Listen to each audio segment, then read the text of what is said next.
Personal loan ಬೇಗ clear ಮಾಡೋ tricks ಹೇಳಿ ಸರ್.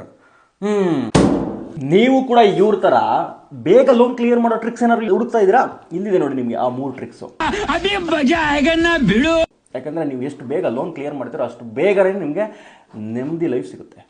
ಮೊದಲನೇದು, ಒಂದೇ ಬಾರಿ ಸಿಗೋ ಹೆಚ್ಚು ದುಡ್ಡು. ಲೆಟ್ಸ್ ಫಾರ್ ಎಕ್ಸಾಂಪಲ್ ನಿಮ್ಮ ಹತ್ರ ಚೀಟಿ ದುಡ್ಡು ಇದ್ದರೆ, ಬೋನಸ್ ದುಡ್ಡು ಅಥವಾ ಟ್ಯಾಕ್ಸ್ ರಿಫಂಡ್ ದುಡ್ಡು ಏನಾದರೂ ಸಿಕ್ಕಿದ್ರೆ ಆ ಲಮ್ಸಮ್ ಅಮೌಂಟ್ನ ನೀವು ಪಾರ್ಷಿಯಲ್ ಅಥವಾ ಪಾರ್ಟ್ ಪೇಮೆಂಟ್ ಮಾಡಿ ನಿಮ್ಮ ಔಟ್ಸ್ಟ್ಯಾಂಡಿಂಗ್ ಲೋನ್ನ ಕ್ಲಿಯರ್ ಮಾಡ್ಕೊಳ್ಳಿ. ಇದರಿಂದ ನಿಮ್ಗೆ ತುಂಬಾ ಬಡ್ಡಿ ಕೂಡ ಸೇವ್ ಆಗುತ್ತೆ.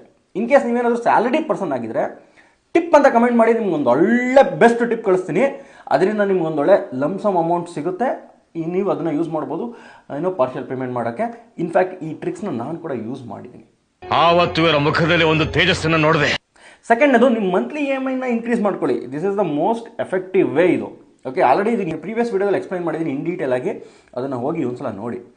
ಮೂರನೇದು, ಲೆಟ್ಸ್ ನೀವು ಲೋನ್ ತಗೋಬೇಕಾದ್ರೆ ನಿಮ್ಮ ಸಿಬಿಲ್ ಕಮ್ಮಿ ಇತ್ತು, ಅದಕ್ಕೆ ನಿಮಗೆ ಬ್ಯಾಂಕ್ನವರು ಜಾಸ್ತಿ ಬಡ್ಡಿನಲ್ಲಿ ಗ್ರಾಂಟ್ ಮಾಡಿದ್ದಾರೆ ಅನ್ಕೊಳ್ಳಿ ಲೋನ್ನ. ಇವಾಗ ಒಂದು 2 years ನೀವು ಆಲ್ರೆಡಿ EMI ಪೇ ಮಾಡಿದರೆ, ಯಾವುದೇ ಡಿಫಾಲ್ಟ್ ಅಥವಾ ಚೆಕ್ ಬೌನ್ಸ್ ಇದ್ದರೆ ಆಬ್ವಿಯಸ್ಲಿ ನಿಮಗೆ ಸಿಬಿಲ್ ಇವಾಗ ಇನ್ಕ್ರೀಸ್ ಆಗುತ್ತೆ. ಇವಾಗ ಹೋಗಿ ನೀವು ಬ್ಯಾಂಕ್ನ ಕೇಳ್ಬೋದು, ಸರ್ ನಮ್ದು ಇಂಟ್ರೆಸ್ಟ್ನ ಕಮ್ಮಿ ಮಾಡಿ ಅಂತ. ಇನ್ ಕೇಸ್ ಕೊಡಲಿಲ್ವಾ, ನೀವು ಬೇರೆ ಕಮ್ಮಿ ಬಡ್ಡಿ ಕೊಡೋ ಬ್ಯಾಂಕಿಗೆ ಬ್ಯಾಲೆನ್ಸ್ ಟ್ರಾನ್ಸ್ಫರ್ ಮಾಡ್ಕೊಳ್ಳಿ. ಓಕೆ, ಇದೇ ರೀತಿಯ ಹೆಚ್ಚಿನ ವಿಡಿಯೋಸ್ ಬೇಕಂದರೆ ಫಾಲೋ ಮಾಡಿ ಚೇತನ್ ಇನ್ ಕನ್ನಡ. ಏನಾದರೂ ಕ್ವೇರೀಸ್ ಇದ್ದರೆ DM ಮಾಡಿ.